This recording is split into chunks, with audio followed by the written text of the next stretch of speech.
Nous sommes rejoints à travers la ligne de l'Internet international par notre invité, Dr Assam Al-Fattah, analyste politique, professeur d'analyse de discours politique. Monsieur Assam Al-Fattah, bonne année. Merci à vous pareillement. Merci beaucoup. Des questions qu'on doit vous proposer. Avec l'apparition des différents vaccins, l'économie mondiale va donc s'améliorer d'après votre prévision ou tout à fait c'est le contraire? L'impact de cette pandémie au niveau politique, au niveau économique prochainement. Il y a d'autres questions. Comment vous avez même évalué l'expérience égyptienne économique pendant la pandémie de Covid-19?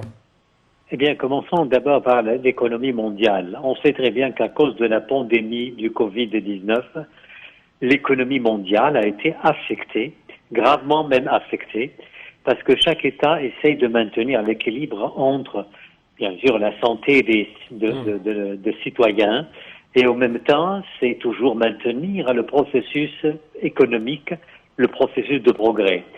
Eh bien, avec certainement la pandémie du Covid-19, il n'est nul doute que l'économie a été affectée. Mais ça ne veut pas dire que l'absence de progrès, absolument pas.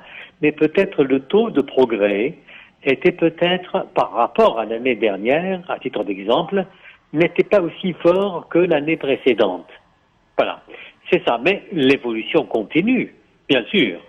Et pour l'Égypte, eh bien, l'Égypte a entamé un processus de développement qui s'est accéléré cette année malgré la pandémie du Covid. C'est-à-dire que l'Égypte, on le sait très bien, a mis en place des programmes de réforme économique à long terme. C'est pour mener des réformes structurelles, ce qui coûte cher. Et quand on dit des projets à long terme, ça veut dire qu'on attend le fruit. Peut-être il faut attendre un petit peu, il faut se patienter pour récolter les fruits. Et pour aussi maintenir une stabilisation, disons, macroéconomique, à titre d'exemple. Et la croissance, ça c'était visible, sensible, étant donné que, par exemple, l'Égypte a réussi à créer des emplois, réduire la dette et aussi accroître la protection sociale des secteurs les plus défavorisés. Ça, on le voit dans la construction de nouvelles maisons, de nouveaux logements, et aussi la restauration de vieux quartiers, à titre d'exemple. Rénover des quartiers, bon, c'est pas facile, ça coûte cher. Et l'État, pourtant, a mené donc une politique économique multidimensionnelle. Et on sait très bien que c'est autre chose aussi, c'est que pour les chemins de fer, à titre d'exemple, l'Égypte a commencé à améliorer les chemins de fer. Quand on établit une comparaison entre le service des chemins de fer en cette année, l'année dernière ou les années précédentes, tout le monde peut constater un développement, une évolution sensible, un grand progrès. En ce qui concerne dans ce secteur surtout, secteur qui a vu beaucoup d'accidents, ça on l'a vu. Et puis après, pour aussi, et ça c'est une autre chose très importante, c'est que pour la pandémie du Covid-19, la pandémie a eu son impact majeur en Égypte. Et pourtant, et c'était vraiment, à mon avis, c'est un miracle, l'Égypte a su, d'abord sauver ses citoyens.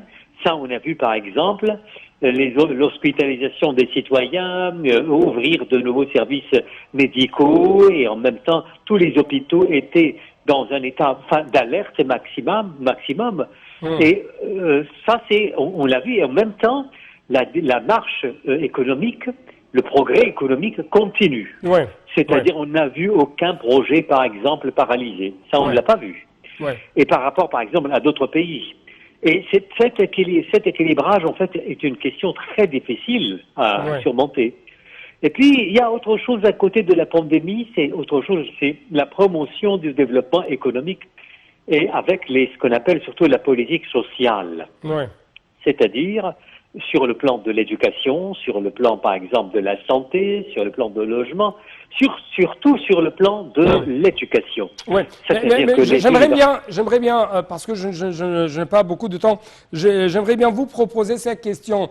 Avec l'arrivée de la nouvelle capitale administrative en 2021, est-ce que vous trouvez que cela va changer le niveau de l'Égypte, le niveau administratif même de l'Égypte?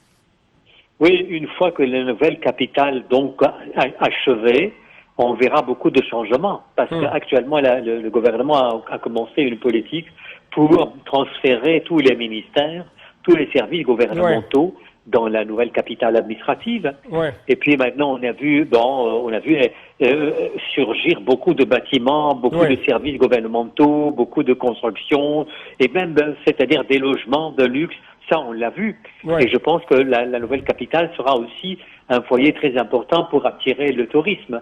Donc ça, c'est-à-dire que ce projet continue bon train et ne s'est pas paralysé à cause du Covid. Et on verra ses fruits très prochainement. Monsieur Essam Al-Fattah, bonne année. Merci beaucoup pour de tels éclaircissements. Merci à vous. Merci beaucoup, monsieur.